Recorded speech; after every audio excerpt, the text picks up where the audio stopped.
In this video, I want to discuss how to graph logarithmic functions now that we have a better understanding of what indeed they are. And the big point of emphasis in the previous video was that logarithmic functions are simply the inverse of exponential functions. So what that means for us graphically is that what we know about our exponential functions, we can simply flip around, which I'll explain more in just a moment, to give us an understanding of what our logarithmic function should look like. So let's start by reviewing again what our exponential function should look like. So let me go ahead and just graph this in orange. So let's start with our exponential function because we're going to need these values in this graph to make sense of our logarithmic function. So if you remember my video on exponential functions, I just use these as my parent function values. And we know again, when we raise 2 to the negative 2 power, we got 1/4, this would be 1/2, this would be 1, 2, and 4. And again, you can watch my video on this if you need a recap of graphing exponential functions. Well, if we know that the logarithmic function is simply the inverse of an exponential function, then we can flip around the domain and range of this.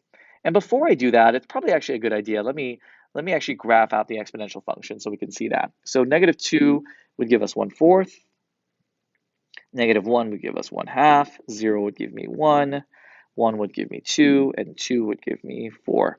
And if I wanted to keep going, I could say 2 would give me an output of 8. But in any sense, we know that we have a graph that looks something like this. Okay, and we also have a horizontal asymptote at y equals 0. Okay, well, again, now that we have that, let's go ahead and graph the inverse of this function. So that is to say, all of our range values or our y values, the outputs of our range, would now become our domain. So this would be 1/4, 1/2, 1, 2, and 4. And our domain of our exponential function now becomes the range. -2, -1, 0, 1, and 2. All we've done is we've switched around the x and y values.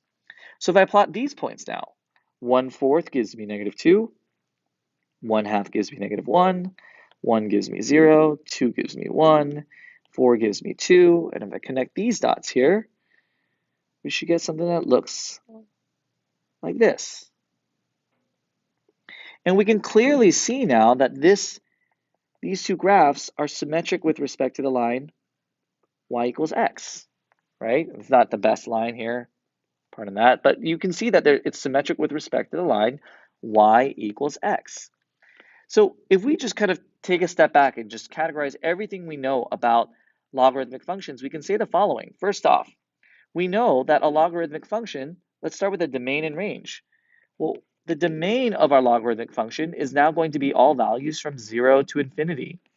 And its range is going to be all real numbers. How do I know that? Well, think back to what the domain and range was for our exponential functions. For our exponential functions, our domain was all real numbers, and our range was values 0 to infinity.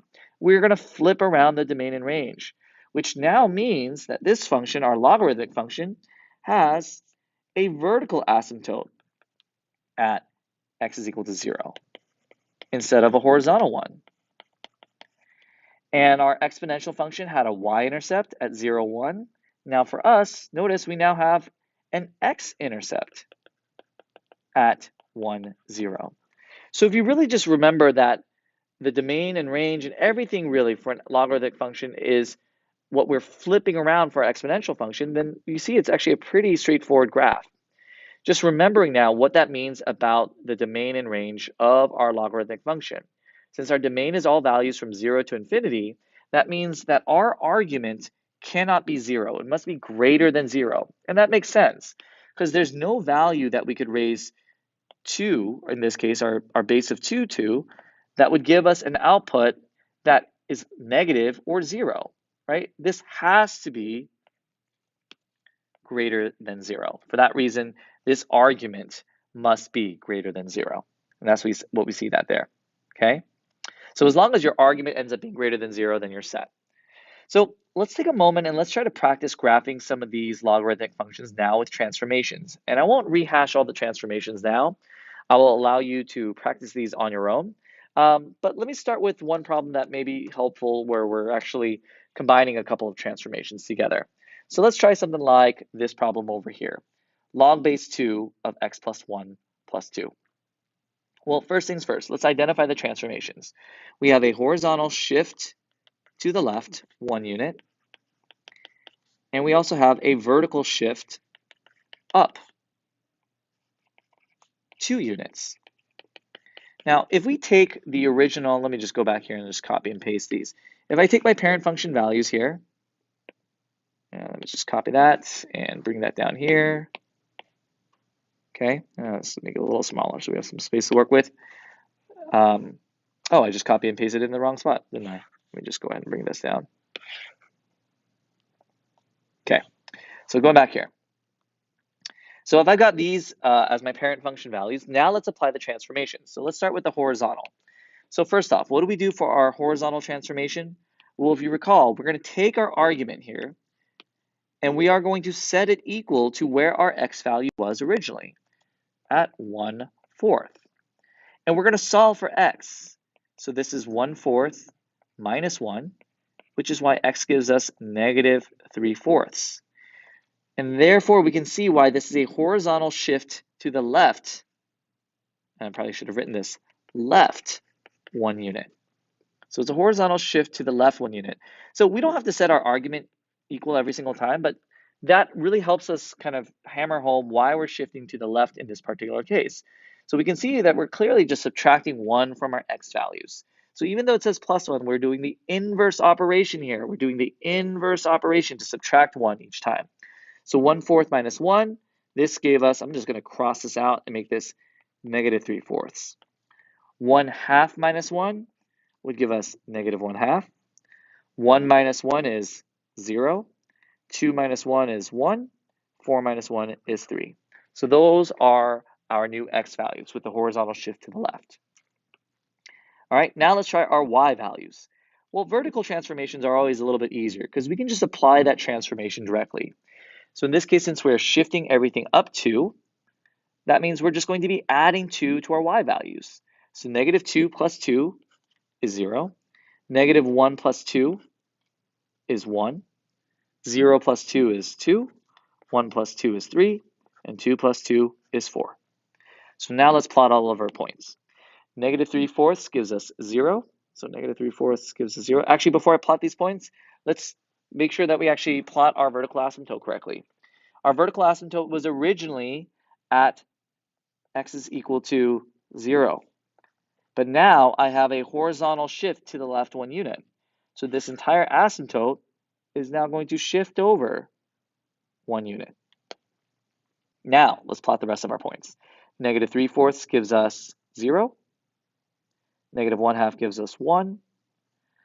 0 gives us 2. 1 gives us 3. And 3 gives us 4.